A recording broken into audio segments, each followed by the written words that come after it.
Hello everyone. Today we are going to look at a reading by Thomas Pogge titled Cosmopolitanism and Sovereignty.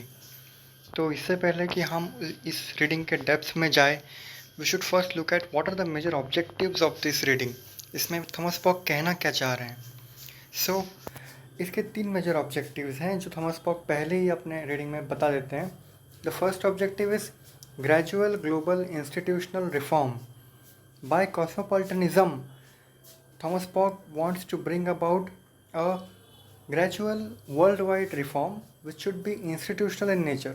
मतलब एक ऐसा reform जो विश्व भर में हो और उनकी संस्थाओं के रूप में रिफॉर्म लाया जाए. Second, borders redrawn according to the people.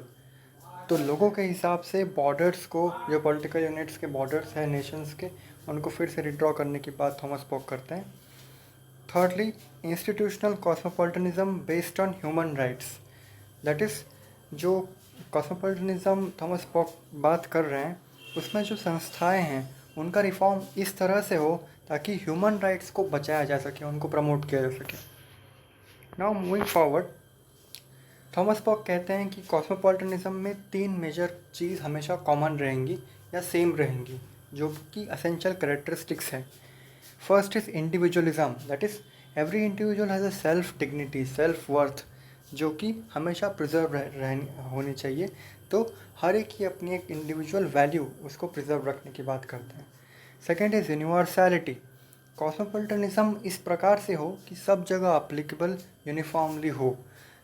इसका ऐसा नहीं कि एक पर्टिकुलर रीजन या प्लेस तक सीमित हो. Third is generality. जो कॉस्मोपॉलिटनिज्म है उसके प्रिंसिपल्स सभी जगह इक्वली अप्लीकेबल हो. ऐसा नहीं कि लोकल स्पेसिफिसिटीज़ के चलते रूल्स चेंज हो जाए कि भाई ये पर्टिकुलर कंट्री है, इस पे इसके लिए हम एक्समिशन बनाएंगे. ऐसा नहीं, जनरल रूल्स एंड रेगुलेशंस होने चाहिए. तो ये 3 कॉमनैलिटीज़ हैं. Then Thomas Pogge talks about cosmopolitanism and its types. Majorly वो 2 प्रकार का डिस्टिंक्शन करते हैं. पहला है legal versus moral and second is nature of moral constraints, that is institutional versus interactional. तो पहले की बात करें तो थॉमस पॉग कहते हैं कि कॉस्मोपॉलिटनिज्म या तो लीगल होगा जो राइट्स के ऊपर बेस्ड होगा, या तो वो मोरल होगा जो कंडक्ट के ऊपर बेस्ड होगा, इंडिविजुअल लोगों के कंडक्ट के ऊपर. दूसरा, nature of moral constraint, that is या तो हम रिफॉर्म इंस्टीट्यूशनल लेवल पे ला सकते हैं या तो इंटरैक्शनल लेवल पे. जो इंस्टीट्यूशनल लेवल पे लाएंगे वो हम इंस्टीट्यूशंस को रिफॉर्म करेंगे. जो जस्टिस का एक पर्टिकुलर इंस्टीट्यूशन है, इक्वालिटी का इंस्टीट्यूशन है, लिबर्टी का इंस्टीट्यूशन है, उनको रिफॉर्म करेंगे. वर्ल्ड ऑर्गेनाइजेशन जैसे UN हो गया, वर्ल्ड ट्रेड ऑर्गेनाइजेशन हो गया, ऐसे इंस्टीट्यूशन से हम रिफॉर्म लाएंगे. या फिर इंटरैक्शनल, जो कि इंडिविजुअल लेवल पे रिफॉर्म ला सकते हैं हम इंडिविजुअली, कि हम खुद में कैसे रिफॉर्म ला सकें. तो इंस्टीट्यूशनल में जस्टिस हो जाएगा based on justice and interactional में ethics. Now Thomas Pogge chooses institutional cosmopolitanism over interactional cosmopolitanism, ताकि वो चाहते हैं कि हम इंस्टीट्यूशंस को रिफॉर्म करें जिससे हम कॉस्मोपॉलिटनिज्म की भावना को आगे बढ़ा सकें. तो इसका मेजर रीज़न ये है कि वो बोलते हैं कि इंस्टीट्यूशनल कॉस्मोपॉलिटनिज्म में जो जनरलिटी का प्रिंसिपल है कि सभी जगह इक्वली एप्लीकेबल हो, ये वायलेट नहीं होता है. जबकि हम इंटरैक्शनल लेवल पे बात करें तो इंटरैक्शन में 2 लोगों का मेजर इंटरैक्शन है. एक जो गलत होते हुए देख रहा है और दूसरा जो जिसके ऊपर गलत हो रहा है. तो अगर हम दोनों को अलग अलग देखें तो जो पर्टिकुलर गलत चीज़ हो रही है वो एक थर्ड पार्टी बन जाती है. तो हम गलत को नहीं देख रहे हैं, हम तो लोगों को देख रहे हैं. तो that becomes a very individualistic thing which he disproves of. Secondly, he says that rich and the poor are morally disconnected. तो हम चाहते हैं कि जो गरीब और अमीर है उन दोनों में जो मोरल डिस्टिंक्शन है वो हटा दिया जाए. Thirdly, he believes that there is a need to promote the feeling of we are responsible, कि सब में यह भावना फैले कि हम सब जो है वो दूसरों के सिचुएशंस के लिए रिस्पॉन्सिबल है. ऐसी भावना हमारे अंदर होनी चाहिए. And he also believes that negative duties might generate positive obligations.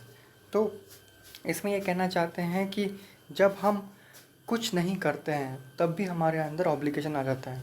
कोई भी चीज़ करने के दो तरीके होते हैं, या तो आप पॉजिटिवली उसके तरफ आगे बढ़े, जैसे अगर आपको गरीबी मिटानी है, पॉवर्टी मिटानी है, तब आप अपनी तरफ से डोनेशंस दें या इंस्टीट्यूशंस डेवलप करें, ये हो गया पॉजिटिव वे। और एक नेगेटिव वे है, ये है कि हम एक्सप्लॉयटेशन को रोकें, जो चीज़ें गरीबी कॉज कर रही है उसको रोकें। तो वो ये बोल रहे हैं कि जो ये नेगेटिव ड्यूटी है, जो हम नेगेटिव चीज़ों को हटा करके जो हम अपनी ड्यूटी फुलफ़िल कर रहे हैं, एक्सप्लॉयटेशन को हटा के, इससे पॉजिटिव ऑब्लिगेशंस भी आता है। Next, he believes that there should be a macro explanation of global incidences like poverty and deprivation. तो वो ये कह रहे हैं कि जो वर्ल्ड वाइड प्रॉब्लम्स हैं उनका एक बड़े लेवल पे एक्सप्लेनेशन होने की ज़रूरत है, क्योंकि अगर हम हमेशा लोकल लेवल्स पे बात करें कि इस देश में गरीबी है, दूसरे देश में गरीबी नहीं है, रिलेटिवली कंपेयर करें, तो हमें हमेशा कंपैरिजंस देखने के लिए मिलेंगे। लेकिन वो चाहते हैं कि इसको हम एक वर्ल्ड वाइड लेवल पे देखें कि ऐसा क्यों हो रहा है और इसका सोल्यूशन निकालें।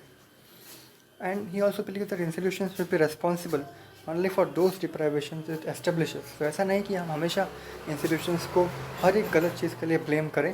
We should only blame the institutions for those inequalities which is itself as appropriate और एस्टेब्लिश्ड। देन वो कंपैरिजन करते हैं वॉल्जर और नॉजिक के आइडिया ऑफ जस्टिस पे। जैसे माइकल वॉल्जर अपने स्पीयर्स ऑफ जस्टिस में कहते हैं कि हर एक स्पीयर में एक पर्टिकुलर लेवल ऑफ जस्टिस है। एक इंसान अगर इकोनॉमिकली इक्वल है तो ज़रूरी नहीं कि वो पॉलिटिकली भी इक्वल हो, हर एक स्पीयर में वो अलग अलग level. And Robert Nozick talks about various principles like fair acquisition, fair transfer and fair rectification.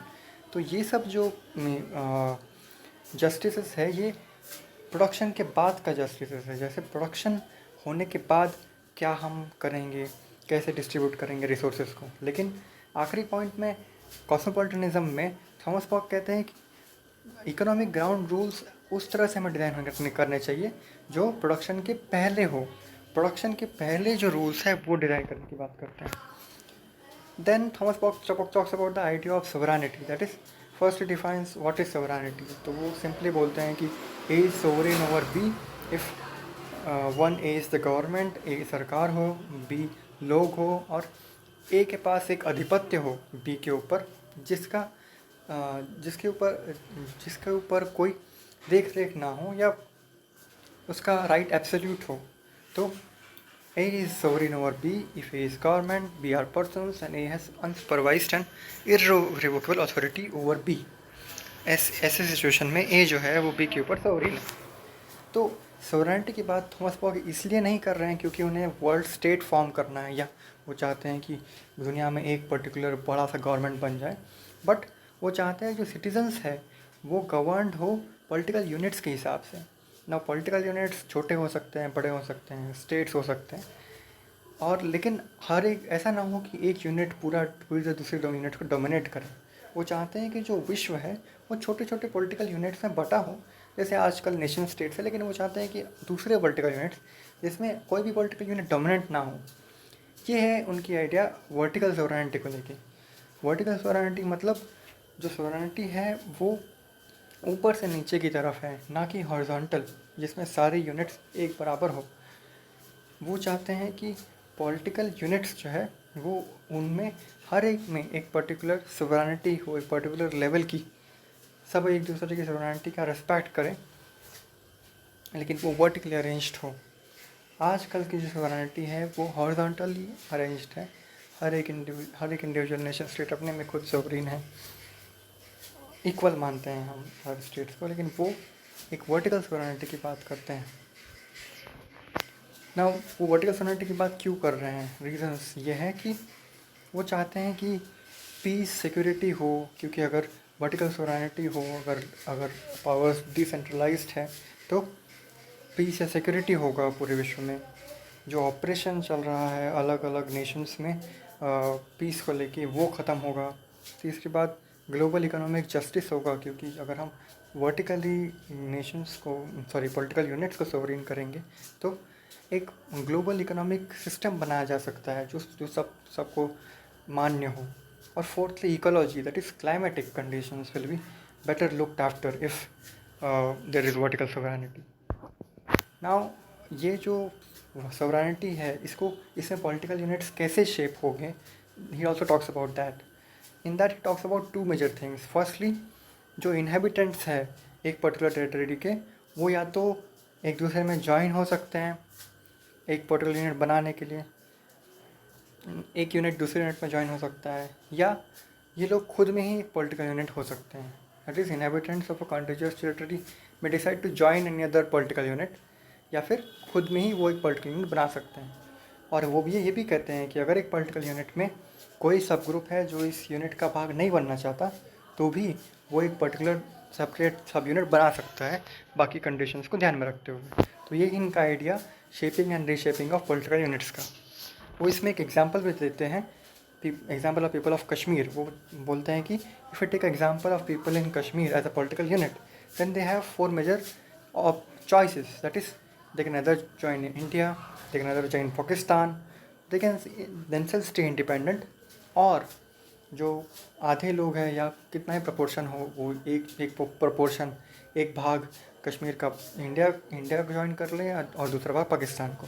तो ये चारों कंडीशंस पॉसिबल है इनके पॉलिटिकल यूनिट के प्रिंसिपल में। तो this is conception of how political units should be developed और established. Now coming to this political unions, वो बोलते हैं कि इम्पॉर्टेंट ग्रुपिंग्स ऐसे भी हो सकती हैं जिनमें शेयर्ड हिस्ट्री हो, शेयर्ड कल्चर हो, क्योंकि इनमें कॉमन चीज़ ज़्यादा होंगे तो ये पॉलिटिकल यूनिट्स अच्छे से बना पाएंगे। लेकिन ऐसा भी हो सकता है कि जो लोग पॉलिटिकल यूनिट्स बना रहे हैं वो डिफरेंट भी हो, डिस्टिंक्ट भी हो। तो दोनों पॉसिबिलिटीज़ हैं। और वो एक एग्जांपल देते हैं कि अगर अगर फ्रांस के बॉर्डर में एक गांव है जो इटालियन कल्चर का हो, तो वो इटली के साथ ज़्यादा घुलने मिलने की संभावना रखता है। तो that political unit might join Italy because it has Italian culture. That is what he's saying. And the summary of all of this what Thomas Fox talks about in sovereignty and cosmopolitanism is to fulfill human rights. How human rights will be developed, how human rights will be protected. His major concern is this only. All over the globe, using cosmopolitanism and his idea of sovereignty, he is trying to bring forth a method to resolve human rights issues and ensure that everyone lives with dignity. So this is all in this reading regarding cosmopolitanism and sovereignty. I have tried to give a summary of this particular reading in the best possible way. Thank you very much for your patience. Have a good day.